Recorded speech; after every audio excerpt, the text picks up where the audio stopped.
Hello guys! For today's video, magluluto tayo ng turon na may langka at leche flan. Meron kasi akong leche flan sa ref na galing sa handaan. Ito po sa nagbigay.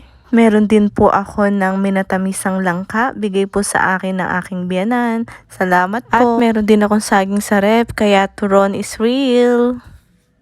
Pasensya na po sa ref na madumi. At itong lumpia wrapper, meron din ako sa ref. Lagi ako nag-i-stock nito. Kagandahan po sa wrapper na to, ang dali lang po niyang baklasin. Di katulad nung sa isa na grabe ang pagkadikit. Hindi naman po ito maharlika. Nabili ko nga po pala ito nung nag-pure gold ka. Alam niyo po bang favorite ng aking mga anak ito? Pero hindi ko alam bakit parang wrapper lang yata ang kinakain.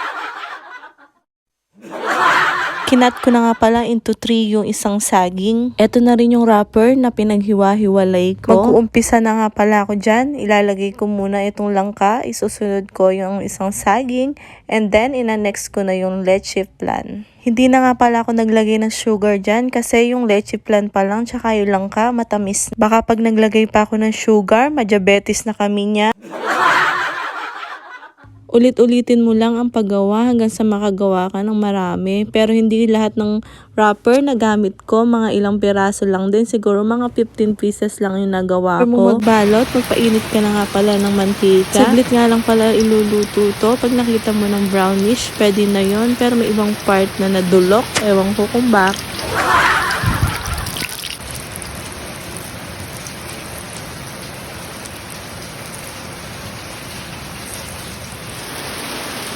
Pala nung time na niluto ko yan, kaya kain is real talaga. Bakit ganun? Ang sarap kumain kapag umuulan, no? Grabe, ang craving. At eto na po ang ating turon na may langka at leche flan. Kain na po! Sa mga nanonood po ng aking mga video, lalo-lalo na kung tinatapos nyo po ang aking mga video at nagla-like and comment kayo, maraming salamat po sa inyo.